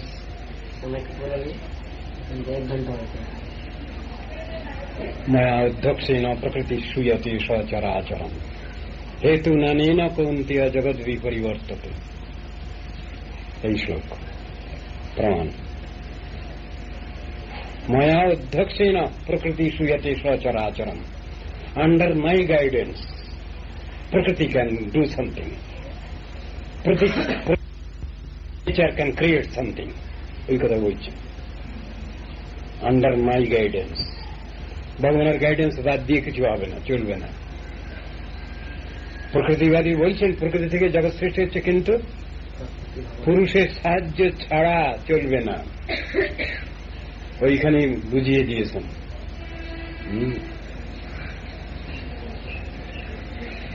খুব ক্লিয়ার কাট এক্সপোজিশন আছে। শিলিগুড়িতে এক জায়গায় বহু আগে, প্রায় 15 বছর 16 বছর আগে একবার এক অনুষ্ঠানেতে ওইরকম ধরনের আমি ওই প্রকৃতিবাদ খণ্ডন করেছিলাম। তো সেখানে আমি বললাম, মম যোনির মহৎ ব্রহ্ম তস্মিন গর্ভং দদাম্যহম সম্ভব সর্বভূতানাং ততো ভবতি ভারত। মহৎ ব্রহ্ম সেখানে প্রকৃতিকে বলছেন, কৃষ্ণ বলছেন। ভয়ঙ্কর কথা। সর্বভূতেষু কৌন্তেয় মূর্তয়া সম্ভবন্তি যা তাসং ব্রহ্ম মহজ্জনী অহম বীজ প্রদপিতা। চালাকি চলবে না, ও সব শ্লোকের ব্যাখ্যা এদিক ওদিক করা চলবে না। একবার ক্লিয়ার কাট এক্সপোজিশন। ভগবান ছাড়া কে আছে জগতে? অনন্ত বিশ্ব সৃষ্টিতে তাকে বাদ দিয়ে কার কি পরিচয় আছে? কোন ছেলে মেয়ে যদি তারা নিজের গার্জিয়ানকে যদি অস্বীকার করে, সেই ছেলে মেয়েদের সন্তানের কোন প্রতিষ্ঠার কোন ক্ষেত্র আছে কিনা, তাদের অস্তিত্ব প্রমাণের কোন ক্ষেত্র আছে কিনা বলুক। কোন ছেলেকে বলা হলো, এই তোর বাপের নাম কি? তো যদি চুপ করে থাকে, গালাগালি দেবে না সমাজ? সঙ্গে সঙ্গে উনি গালাগালি, এই লেজিটিমেট সন, একবারে জারজ সন্তান বলে গালাগালি সঙ্গে সঙ্গে। আমাদের দেশে পিতার নাম জিজ্ঞাসা করা হয়, হোয়াটস ইউর ফাদার্স নেম বলা হল। পাশ্চাত্য দেশে ফাদারের ঠিক নেই তো, সেজন্য ওদের মাদারের সম্পর্ক, মায়ের ঠিকানা, মায়ের সম্পর্ক। এইসব জিনিসগুলো বুঝবার আছে। ও দেশে আবার এটা অফেন্স আইন অনুসারে মায়ের নাম জিজ্ঞাসা করার রীতি আছে। আর ইন্ডিয়ান কালচার, ইন্ডিয়ানের ভিতরে বাপের নাম জিজ্ঞেস করার আছে। হোয়াটস ইউর ফাদার্স নেম বুঝতে হবে। একটা শব্দ আছে ওদের, আন্ট। কেমন? Uncle and aunt. আঙ্কেল মানে কি? কাকা, খুড়া, জ্যাঠা, সব কিছু। আর আন্ট মানে কাকি, খুড়ি, জেঠি, পিসি, মাসি সব। কিন্তু ভারতীয় এতে তা নাই, কিন্তু সব পৃথক পৃথক অস্তিত্ব, পৃথক পৃথক সম্পর্ক, সম্বন্ধ। আবার কাকি, খুড়ি, জেঠি, পিসি, মাসি এরকম বললে কিরকম হয়? যেন চড় মারছে, যেন ঝেঁটা মারছে যেন। আর ওর সঙ্গে একটা করে মা লাগিয়ে দাও তো, কাকিমা, খুড়িমা, জেঠিমা, পিসিমা, মামিমা, মাসিমা। ওর সঙ্গে একটা স্নেহের ভাবটা এসে যাচ্ছে, স্নেহ মমতা জিনিসটা এসে যাচ্ছে। আর যে ঋষিগণের চিন্তা, সমাজ ব্যবস্থা এত সুন্দর, এটা চিন্তা করা যায় না। ওই সমাজ ব্যবস্থা তো পাশ্চাত্য দেশে নাই। তাই কত গরিমা, কত অহংকার। কি হবে কুমার দেবকী নন্দন নন্দ কুমার বৃন্দাবনাঞ্চন গোকুল চন্দ্র কন্দ ফলাসন সুন্দর রূপ নন্দিত গোকুল বন্দিত পাদ। বেশ খুব সুন্দর ললিতপূর্ণ পদ, মধ্যাচার্য লেখা 12টা স্তব। তো ওই স্তব দেখি গান হচ্ছে, তো ভালো, তো শুনিনি আগে কখনো। তো ওই দেশে তো ওগুলো চলে, তো দক্ষিণ দেশে মধ্যাচার্যের যে গোপাল না, ওই যে দধিমন্থন দণ্ডে ধরে আছে, ওই মূর্তি পেয়েছিলেন। তখন ওই জাহাজ যাচ্ছিল তিলক নিয়ে গোপীতলাও থেকে, ওই গিয়ে এক জায়গায় বেঁধে গেছে, সমুদ্রতে এক জায়গায় বেঁধে গেছে, আরব সাগরে এক জায়গায়, কোথায় জাহাজ মানে কোথায় পাহাড় টাড়ে কোথায় কোন রকম কিছু একটা হয়েছে, আর নড়ে না সেখান থেকে। কাছাকাছি ওইখানে বসেছিলেন মধ্যাচার্য পাড়েতে, সমুদ্রের পাড়েতে, আর জাহাজ চলে না। তখন ওই নেবে এলো, যিনি সওদাগর, যিনি যাচ্ছিলেন মার্চেন্ট, তিনি নেবে এলেন একটা ছোট নৌকা করে, নিয়ে ওই সাধুর কাছে এলেন। বাবা, আমার এই জাহাজখানা আটকে গেছে, আপনি কোন রকম ব্যবস্থা করে দেন। তার বলে আচ্ছা যান। গিয়ে আবার জাহাজ আবার চলতে শুরু করেছে। তখন বলে তাহলে তো সাধু বাবাকে কিছু দিতে হয়। কি দেবে? তিলক নিয়ে যাচ্ছেন, তিলক ভর্তি জাহাজ, খুব বিরাট একটা তিলকের চাংড়া একটা এনে ওকে দিয়ে গেলেন। যেই রেখেছে আর তিলকের চাংড়া 2 টুকরো হয়ে গেছে লম্বা ভাবে। তার থেকে বেরিয়েছেন ওই গোপাল, ওই গোপাল বেরিয়েছেন দধিমন্থন না, খুব বিরাট মূর্তি। সেই মূর্তি ওজন কি 8 মণ 9 মণ ওজন সেই মূর্তি। তখন মধ্যাচার্য ঠাকুর আমার কাছে এইভাবে এসেছেন, আমার সেবা নেওয়ার জন্য আমার কাছে এইভাবে উনি আবির্ভূত হলেন। মধ্যাচার্য হচ্ছেন মুখ্য বায়ুর অবতার। 8 মণ 9 মণ ওজন, তো সে ঠাকুরকে নিয়ে উনি চলছেন। ওখান থেকে প্রায় 10 মাইল 12 মাইল পাজকা ক্ষেত্র।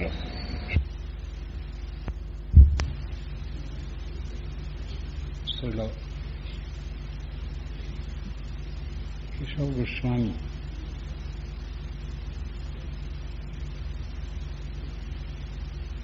মহিমা মহাত্মা আলোচনার আজ বিশেষ দিবস।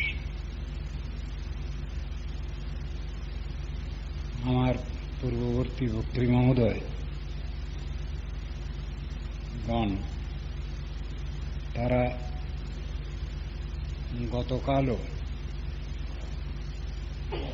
শ্রীল গুরুপাদ পদ্মের মহিমা মহাত্মা এবং বিবিধ শিক্ষা সম্বন্ধে আলোচনা করেছেন, আজও করেছেন। আমার জন্য কিছু বোধহয় বাকি নেই, তারা সবই বলে ফেলেছেন। তথাপি আমি কি বলবো, কিছু বলতেই হবে। বৈষ্ণবগণের আদেশ, আজ্ঞা, ইচ্ছা সবটাই পালন করার প্রয়োজন। শুনলাম আমরা বৈষ্ণবের গুণগান করিলে জীবের প্রাণ। তার আগে যদি গুরু শব্দ লাগিয়ে দেওয়া হয় অতিরিক্ত হবে না। গুরু বৈষ্ণবের গুণগান করিলে জীবের প্রাণ। কেন? তোমার স্পর্শী আত্মপবিত্রিতে কথাটা আছে। গুরু বৈষ্ণবগণের অতিমর্ত চরিত্র এবং শিক্ষা যদি আলোচনা করি, তাহলে আমার চিত্ত শুদ্ধ হয়। সাধন ভজন করবার মতো প্রবৃত্তি জাগে। এই জন্যই বারবার বারবার করে ওটা আলোচনা করতে হয়।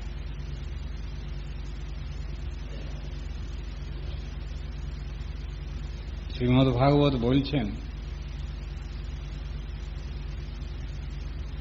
শতান প্রসঙ্গান মম বীর্য সংবিদ ভবন্তি হৃৎকর্ণ রসায়নাক কথা।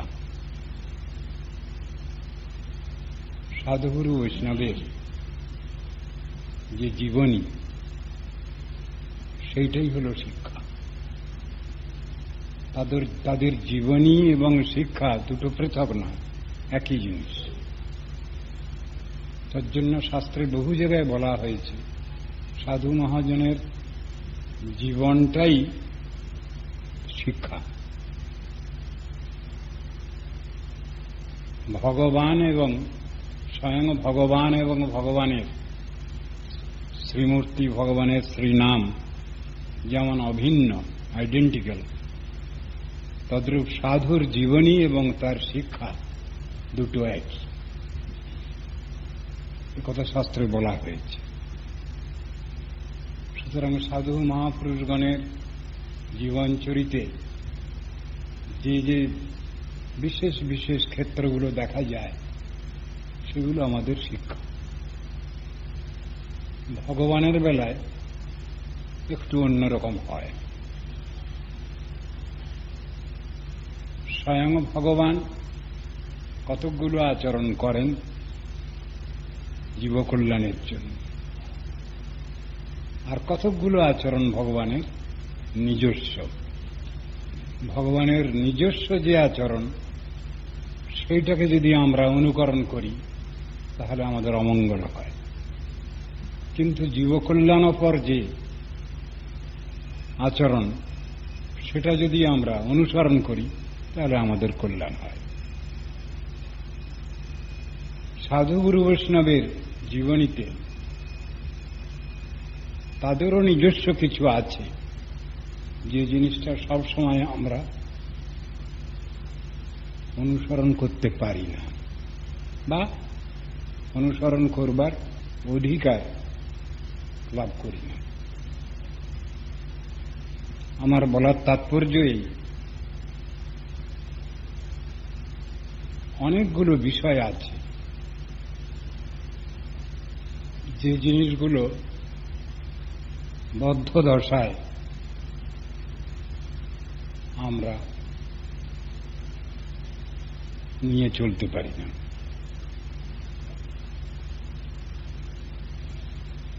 সেখানে কিছু অধিকার বিচার আছে।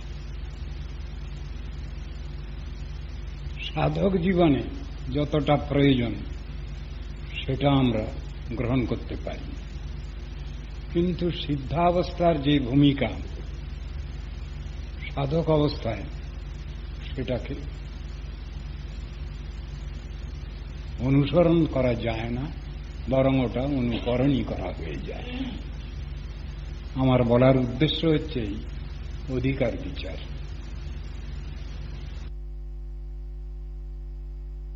উদ্দেশ্য হচ্ছে এই অধিকার বিচার। সিদ্ধের ভূমিকা সাধক সাধিকা কখনই অনুকরণ করতে পারেন না, করা উচিত নয়। এটাই আমার বক্তব্য বিষয়। লোকোত্তর মহাপুরুষ যারা, তাদের ভিতরে স্নেহ মমতা নিশ্চয়ই আছে, থাকা উচিত, কিন্তু তাদের সেই স্নেহ মমতা পার্থিব জগতের স্নেহ মমতার সঙ্গে সমান নয়, এক নয়। এটা একটা বিচারের কথা। যদি তাদের মধ্যে কঠোরতা কিছু দেখা যায়,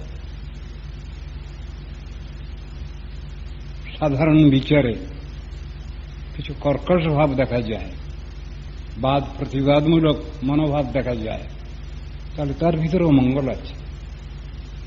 সেই মঙ্গলটা ঠিক আমরা অনেক সময় বুঝে উঠতে পারি না। সেই জিনিসই কৃষ্ণদাস কবিরাজ গোস্বামী ব্যাখ্যা করেছেন চৈতন্য চরিতামৃতে। বজ্রাদপি কঠোরানি মৃদুনী কুসুমাদপি একজন নিত্যসিদ্ধ নিত্যমুক্ত মহাপুরুষের জীবনে এটা ঘটে। অপার্থিব স্নেহ যেমন তাদের মধ্যে আছে, তেমনি আবার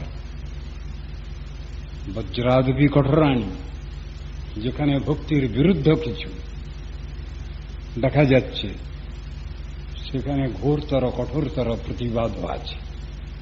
তা দেখা যায়। আমার পূর্ববর্তী বক্তৃ মহোদয় তিনি বলেছেন গুরুপাদ পদ্মের জীবনে একটা বৈশিষ্ট্য যে তিনি মায়াবাদের বিরুদ্ধে খড়গহস্ত ছিলেন। কেন ছিলেন? যেহেতু তিনি গুরুপদানুগ, তাঁর গুরুপাদ পদ্ম সরস্বতী প্রভুপাদও ওই রকমই ছিলেন। সেই জন্য তিনি এই লাইনেই বিশেষ প্রচেষ্টা করে গেছেন। কথাটা ঠিক। আমার একটা বক্তব্য হচ্ছে এই, মায়াবাদ তো ভগবদ ইচ্ছাক্রমেই সৃষ্ট হয়েছে, তার জন্য আবার তাকে দূরে সরাবার জন্য বিশেষ প্রচেষ্টা কেন? এক সম্প্রদায়কে বাঁচাবার জন্য আর এক সম্প্রদায়কে টেনে আনা হয়েছে। যারা ভগবদ ভক্ত, যারা ভগবানের বিশেষ আনুগত্যকারী, তাদের বাঁচাবার জন্য তথাকথিত ভাত সম্প্রদায়, তাদের বিরুদ্ধেই জিহাদ ঘোষণা করা হয়েছে এই মায়াবাদকে আনিয়ে। এটা শাস্ত্রীয় সত্য। স্বয়ং ভগবদ আদেশেই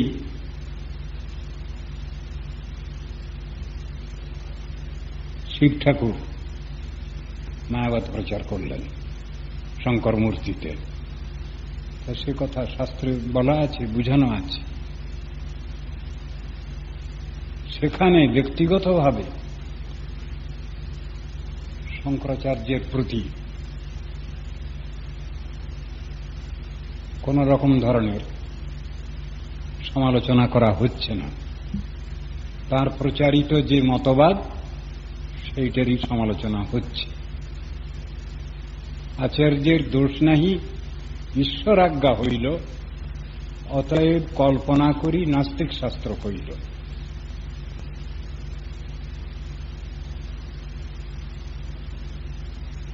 শঙ্করাচার্য যে মায়াবাদ নির্বিশেষবাদ প্রচার করেছেন, সেটা যারা গ্রহণ করবে তারা সেই দোষে দোষী। অর্থাৎ যারা ভগবদ বিরোধী, ভগবানকে যারা মানে না, তারাই ওই বিচারের মধ্যে আবদ্ধ হবে, এবং সেইটাই কষ্টকর অবস্থা। সেই জিনিসটাকে নিশ্চয়ই ভালো বলা হয়নি। মায়াবাদকে বলা হয়েছে মেঘ। সূর্য উদিত, কিন্তু মেঘাবৃত হচ্ছে যখন, তখন সূর্যের কিরণ আমরা দেখতে পাচ্ছি না, সূর্যের বাস্তব সত্তা আমরা অনুভব করতে পারছি না। তা মায়াবাদকে মেঘের সঙ্গে তুলনা করা হয়েছে। মায়াবাদ রূপ মেঘ যখন শতপ্রকাশিত সূর্যকে, চিৎ সূর্যকে ঢাকতে চাচ্ছে, সেটা আমাদের পক্ষে ভালো অবস্থা নয়। জগতের ভাগ্যে ভগবানের বিভূতি নয়, ভগবানের পূর্ণ প্রকাশ আমাদেরই কাম্য বিশেষভাবে। তো মায়াবাদ এমনই জিনিস, শত শত রূপেতে সে তার বিভিন্ন নাস্তিক্য দিক দেখিয়ে দেয় এবং নাস্তিক্য ভাবে আমাদের উল্টো দিকে টেনে নিয়ে যায়। চিৎজড় সমন্বয়বাদ একটা মায়াবাদেরই অংশ, জীব ব্রহ্মৈক্যবাদ মায়াবাদের একটা অংশ।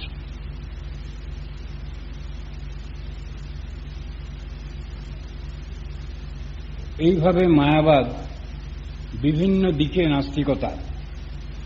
নাস্তিকতার শত সহস্র দিক অন্ধকারে আবৃত করছে।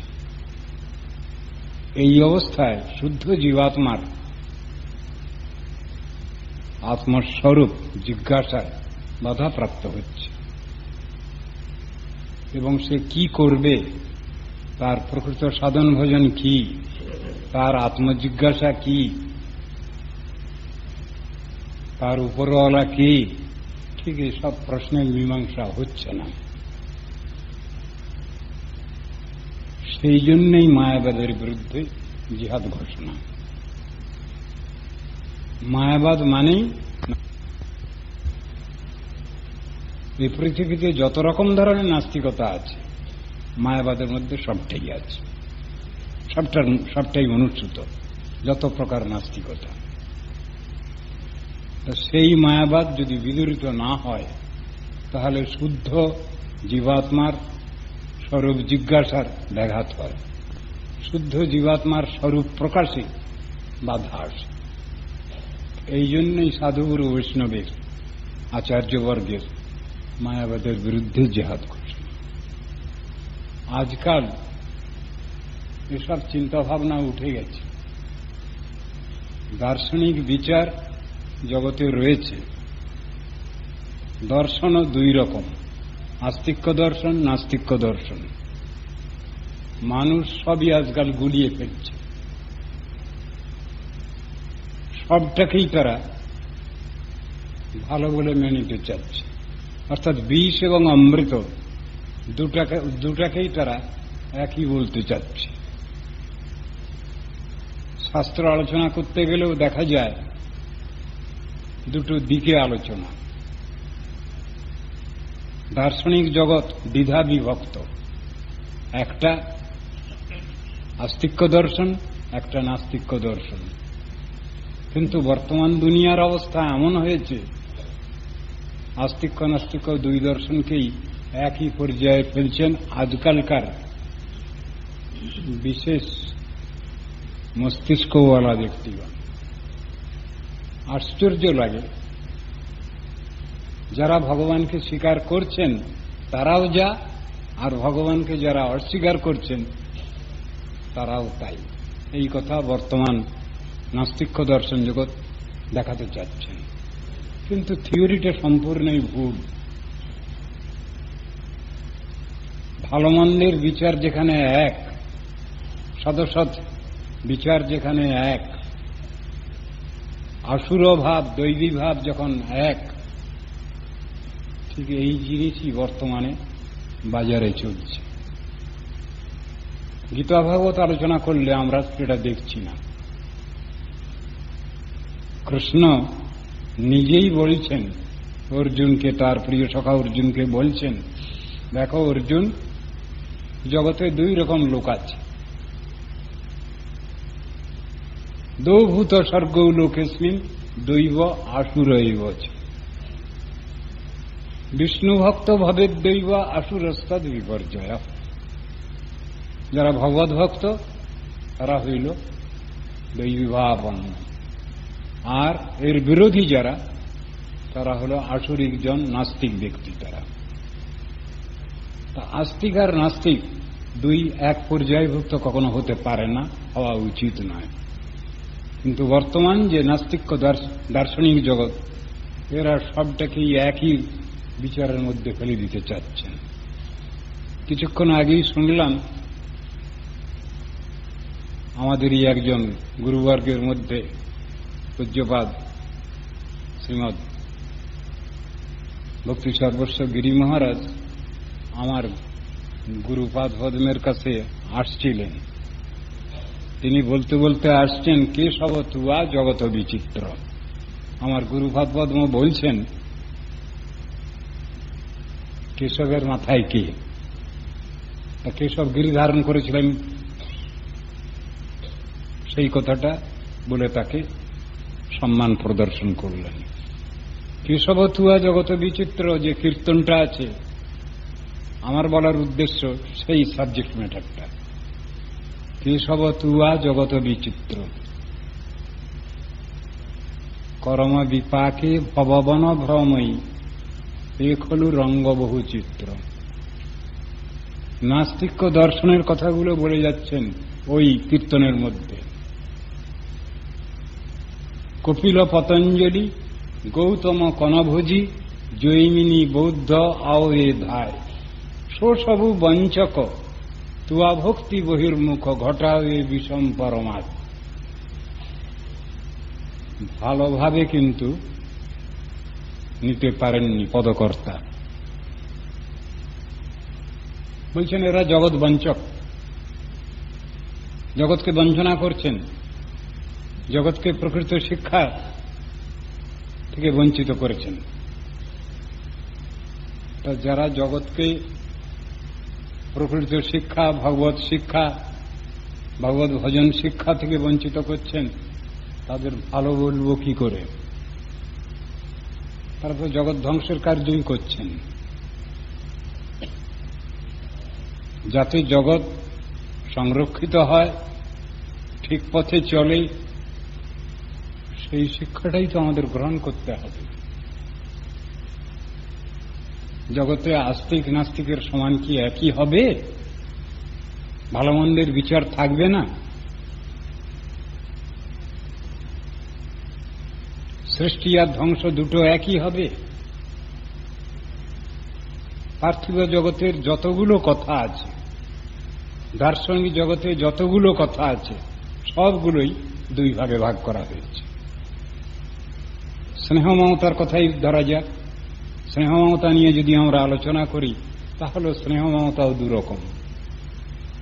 পার্থিব জগতের স্নেহ মমতা, এর দ্বারা আমাদের খুব বেশি দূর কল্যাণ হয় না। খুব বেশি পর্যন্ত যদি হয় স্বর্গ, তার থেকেও যদি কিছু বেশি চিন্তা করি, তাহলে সপ্তমেতে যাবে, ভূর্ভুবস্বর মহাজন তপসত্য পর্যন্ত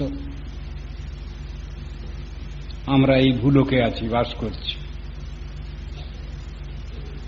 এরপরে আছে ভুবলোক, অর্থাৎ পিতৃলোক। থার্ড ডাইমেনশনে আছে স্বরলোক, স্বর্গ। এখানে কারা যায়? পুণ্যকামী ব্যক্তি, তাদের স্বর্গে গতি হয়।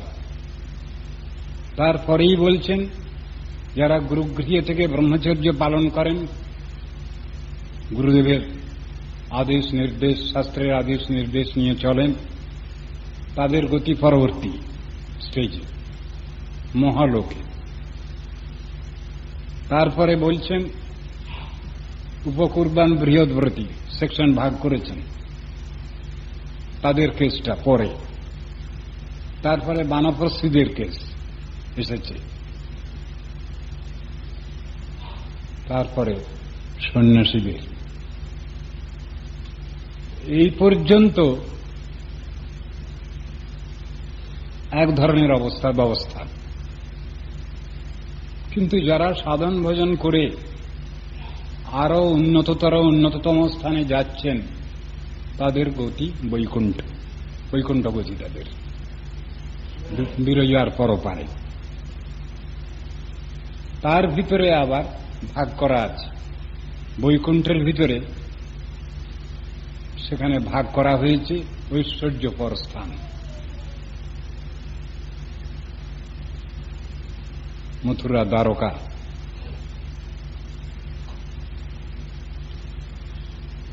গোকুল, গোলক, বৃন্দাবন। ঐশ্বর্য পর বিচার বাদ দিলে পরে শ্রেষ্ঠ যে অবস্থা, মাধুর্য পর বিচার, সে বিচারের কথাও দেখানো হয়েছে। সাধন ভজনের ক্ষেত্রটাও ঠিক এইভাবেই বিচার করা হয়েছে। বিধি নিষেধ নিয়ে যেখানে চলছে বৈদিক ভক্তির কথা শাস্ত্রে বলা হয়েছে, রাগানুগা ভক্তি, রাগাত্মিকা ভক্তির কথা শাস্ত্রে বর্ণনা করেছেন, গোস্বামীগণ আমাদের বিচারের মধ্যে দেখিয়েছেন। ভাব ভক্তি, প্রেম ভক্তির কথা শাস্ত্রে বর্ণিত হয়েছে।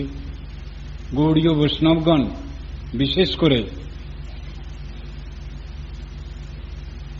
প্রেম ভক্তির কথা সর্বোপরি বলে জানিয়েছেন। ভাগ রয়েছে বিভিন্ন রকমের, শাস্ত্রে বর্ণনাও সুন্দরভাবে আছে। শান্তরস যদি একটা নিউট্রাল কিছু একটা, তাকে বাদ দেওয়া হয়েছে প্রায়। দাস্যরস থেকে সাধন ভজনের ক্রমটা যেন ধরা হয়েছে, তার জন্য শাস্ত্রে বর্ণনা রয়েছে দাস্য প্রেম, সখ্য প্রেম, বাৎসল্য প্রেম, মধুর প্রেম বর্ণনা করেছেন। এই সব জিনিসের মধ্যে উত্তরোত্তর বৈশিষ্ট্য স্থাপিত হয়েছে। সাধনের ক্ষেত্র ক্রম অনুসারে, সাধক সাধিকার অধিকার অনুসারে এই সব রসে সাধনার কথা শাস্ত্রে বর্ণিত হয়েছে। কিন্তু অনেক সময় আমাদের কাছে প্রশ্ন আসে, সব রকম ধরনের রসের অধিকারিণী তারা কি চরম রসের অধিকার কখনো পেতে পারেন? এইখানে কিছু বিচারের বৈশিষ্ট্য আছে। জীবের আদি স্বরূপে যে রসের অধিষ্ঠান, সেই রস পর্যন্তই সাধনার তার শেষ অবস্থা, চরম অবস্থা। যদি কারো দাস্যপ্রেমী শেষ, তিনি আর এর উপরে উঠতে পারছেন না। আর যদি কারো মধুর রথিতে শেষ স্বরূপ, তা তিনি সে পর্যন্ত অগ্রসর হতে পারেন। এটা বর্ণনা আছে। শেষাধিকারে যা নিষ্ঠা সগুণ পরিকীর্তিত, বিপর্যয় তো দোষ। তা অধিকার নিষ্ঠাটা তাহলে কি? শেষাধিকারে যা নিষ্ঠা, সেটাকে গুণ বলছেন, আর এর বিপর্যয়টা বলছেন দোষ। তাহলে অধিকার নিষ্ঠা কাকে বলি? আমি যতটুকু বুঝি তাতে মনে হয় অধিকার নিষ্ঠা জীবাত্মার আদি স্বরূপে যে রসের অধিকার যতটুকু পর্যন্ত, ততটুকুই পর্যন্ত তার সাধনের সমাপ্তি, পরিসমাপ্তি। যদি তার শেষ আদি রসের, আদ্যরস, উজ্জ্বল রসের যদি তার অধিকার আছে, ক্রম পর্যায়ে তার সেই অবস্থায় উন্নতি, এটা শাস্ত্রে আছে। কিন্তু যদি কারো মাঝে কোন রসের যদি তার অধিকার, তার সেই পর্যন্তই তার অগ্রগতি। গৌড়ীয় গুরুবর্গের, গোস্বামীবর্গের বিচারের মধ্যে বিভিন্ন স্থানে এইসব কথাগুলো সাধনোচিত অধিকার সম্বন্ধে বিস্তৃত আলোচনা আছে। আমাদের গৌড়ীয় গুরুবর্গের মধ্যে এক একজন আচার্যের মধ্যে কিছু কিছু বৈশিষ্ট্য দেখতে পাওয়া যায়।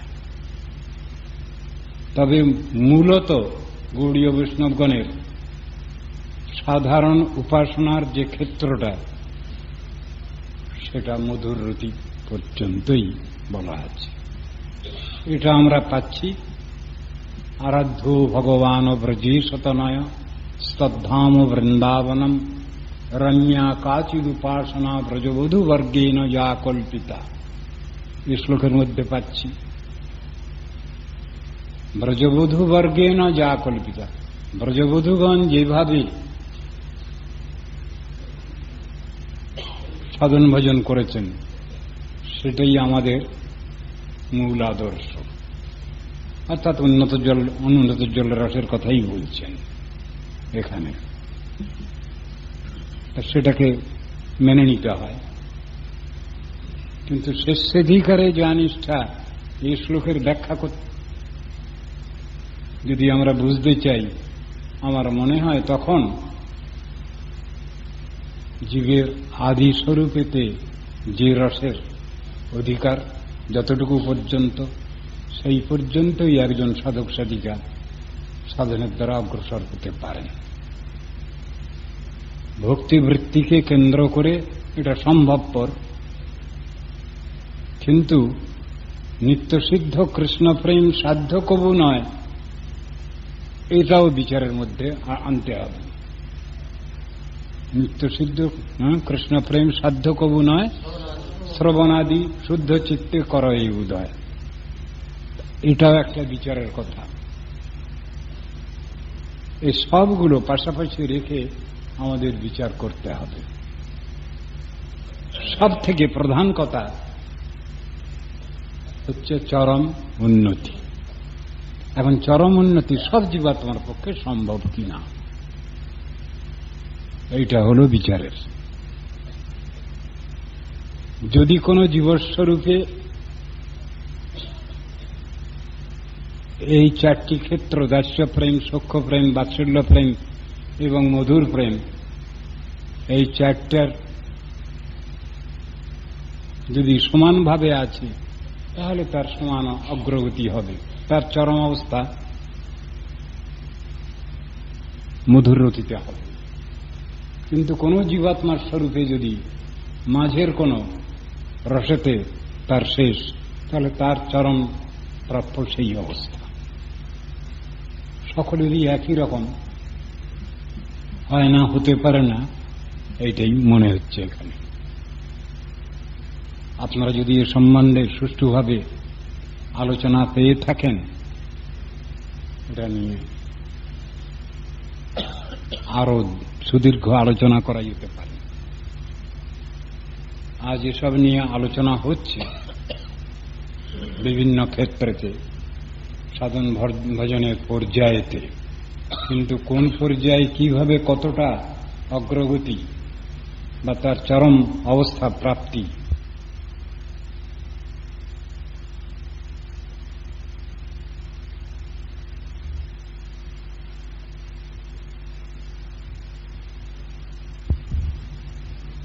আমাদের গুরুবর্গের,